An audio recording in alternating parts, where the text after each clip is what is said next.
and play on 2nd and 10. That's his youth right there. Tagovailoa trying to make up for it. Fires to the end zone. Touchdown! Alabama wins! Today, I'll be continuing with my college football schedule preview and point spread prediction videos with the Oklahoma Sooners. So Oklahoma, again, I think has the toughest schedule in the country. So the three permanent opponents that they have will be Texas, Ole Miss, and Missouri. And they have five new conference opponents compared to last year. So last year they played Auburn, Tennessee, Alabama, and LSU. And instead this year they will play Georgia, Kentucky, Mississippi State, Florida, and Texas A&M. And I think that is tougher than last year because of the four teams that they played last year that I just named.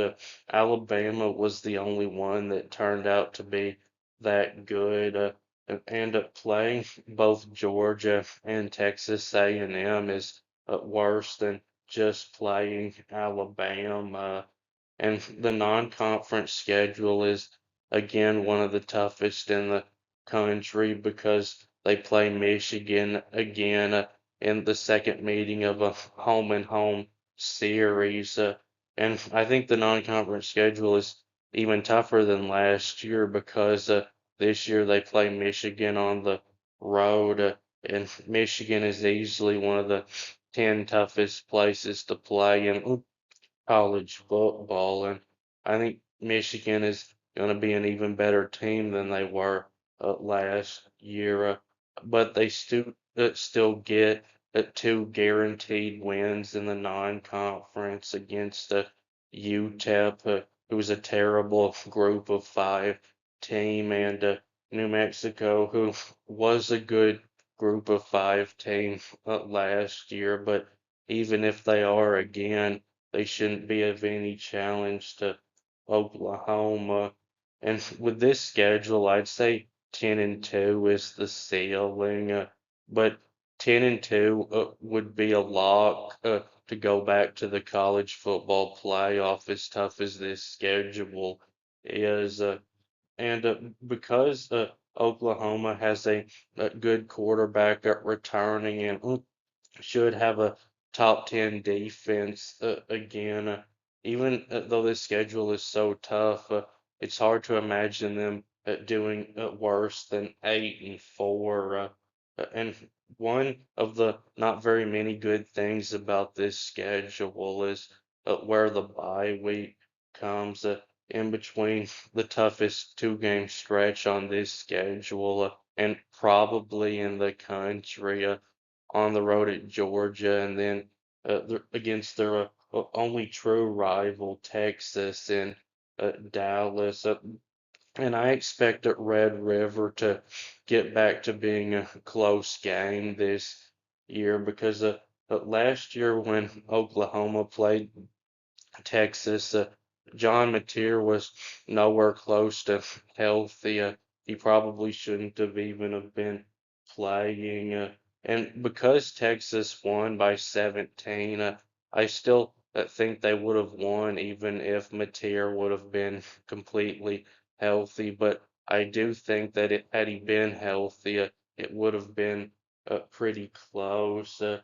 But I think the best Oklahoma can hope for is to be 4-1 going into that game against Kentucky. And if they are 4-1 at that point, they're for sure a top 10 team. But it is nice that Oklahoma does get to play Kentucky and Mississippi State back to back.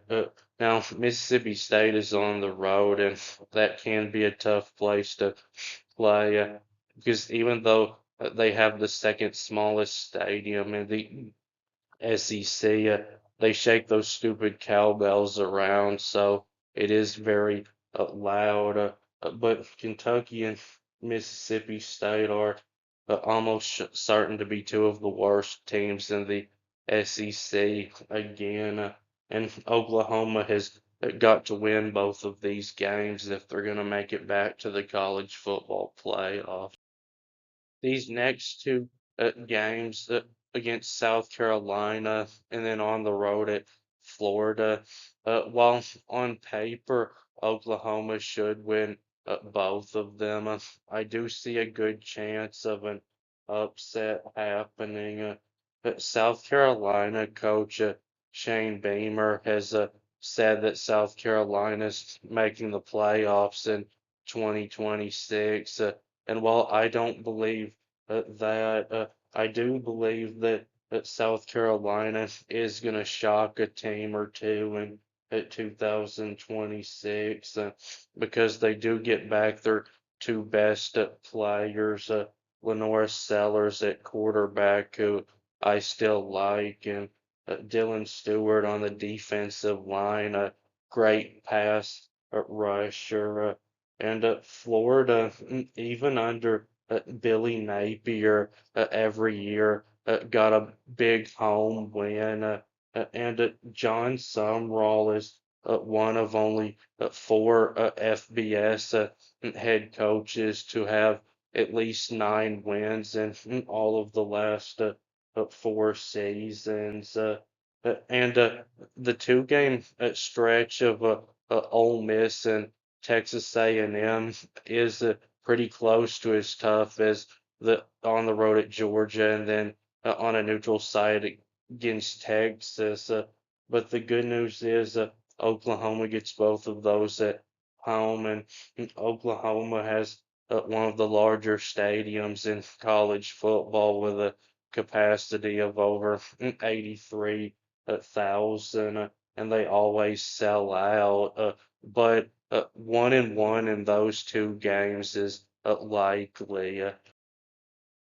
With a minus at the beginning of the spread, that means that Oklahoma is the favorite. If there's a plus at the beginning of the spread, that means that they're the underdog. So a 20 plus spread means it's a blowout, and there's two of those, UTEP and New Mexico.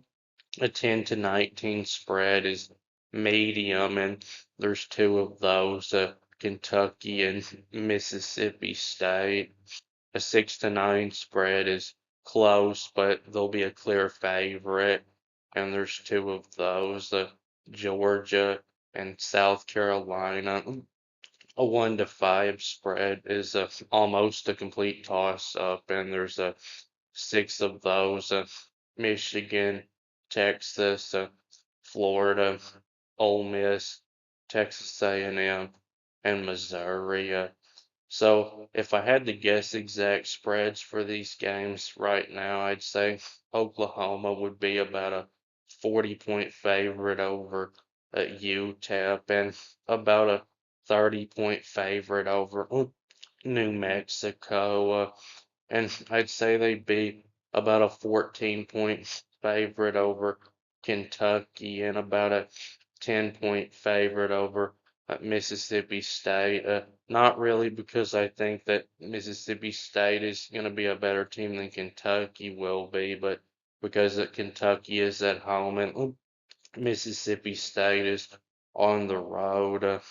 And I'd say Oklahoma would be a 6-point underdog against Georgia, but only because it's on the road. If it was at home, that'd be in the 1 to 5 range.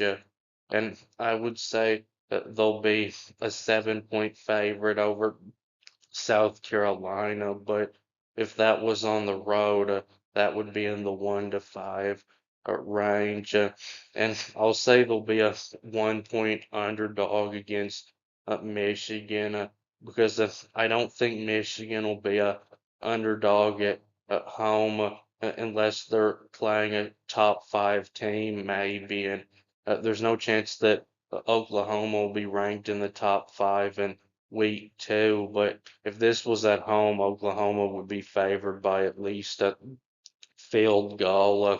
And I'll say Texas will be a 5-point favorite over Oklahoma. But if Oklahoma does upset Georgia, I do think there's a chance of them being favored against Texas. But I also think there's a good chance that Texas will be a touchdown favorite in that game. And I'll say that Oklahoma will be favored by 3 against Florida, but only because it's on the road. If that was a home game, it'd be in the 6 to 9 range. And I'll say Oklahoma will be favored by about a point against both Ole Miss and Texas A&M because they're home games, but on the road, Oklahoma I think would be a slight underdog in both of those games. And I'll say Oklahoma will be favored by 3 against Missouri, but only because it's on the road. If that was a home game, that would be in the 6 to 9 range. So that'll be it with this video. Please subscribe. Thanks for watching, and I'll be back soon.